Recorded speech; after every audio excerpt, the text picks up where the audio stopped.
Start over. All right, I'm talking about when you had asked me about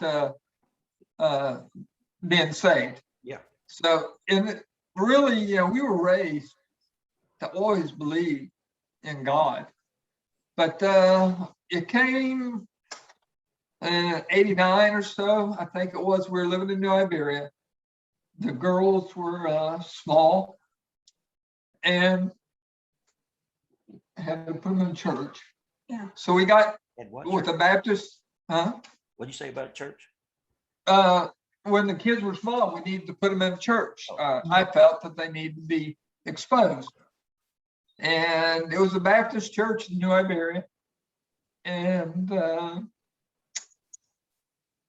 well, that was what happened for me. Now, I do believe that you can have falling away.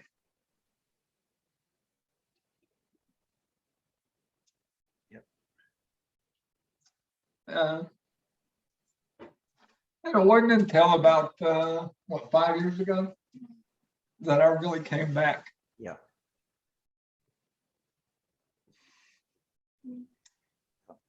So I appreciate this. Like you said, you know what you get out there from listening to other preachers. They all teach the same thing, the rapture. So I appreciate being able to participate.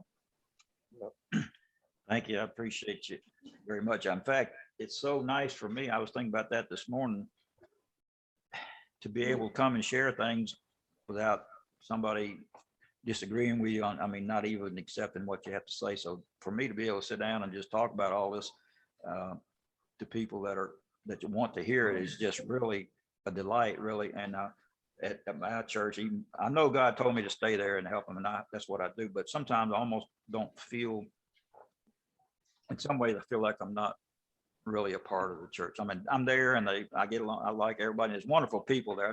I don't want to put anybody down at all, but they have that certain slant on everything, and you just sort of feel like it pushes you out a little bit. But you saying being away from the Lord, I was away from the Lord for quite a while myself, and backslid and that kind of stuff, and certainly not proud of it. What kind of triggered me was I had been in a church where they believed in prosperity, and I didn't believe it that way. But after I was there for a while, I began to believe it some, and then three things happened right along in that time zone around the world, and it just threw me. I mean, and it just bothered me so badly that I almost couldn't. I didn't have any faith. I couldn't pray, and I just finally just backslid. But what happened was, there was a couple in the Philippines, missionaries, and they got captured by some Muslims, and they were held for over a year. And then finally the Philippine army tracked them down. And anyway, they had a big gunfight, and the husband was killed. I said, Lord, that shouldn't have happened. If you believe in the prosperity doctrine, then it's sort of like, that shouldn't have happened. In my mind, that should not have happened.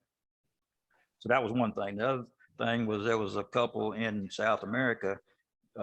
They had two children, and they chartered a little plane to fly them, I guess, over the mountains or whatever. And down there, the Air Force of the country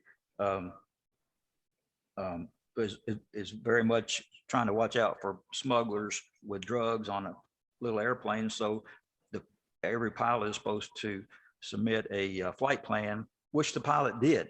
They did everything right, but because of a mix-up, short story is a jet or something wound up firing on their little plane, and a bullet went all the way through the mother and the small child that she was holding, and it killed her.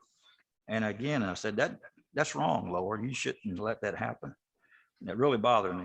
And then the third thing was, there was a pastor in, I believe, Houston, that was going to baptize somebody right in front of the whole congregation on a Sunday morning. He was down in the water to baptize somebody, and they handed him a microphone. Somehow he was electrocuted right in front of everybody. And I said, that's wrong. That shouldn't happen. And that just blew me away though. And I'm not saying that's an excuse or something, but I was away from the Lord for quite a while, but then the Lord gradually brought me back. So he's faithful to us, and I'm thankful that he did. So just because we mess up sometimes, God's always there to take us back and restore us. So thank the Lord for it. Amen. All right. Anybody got anything else to say?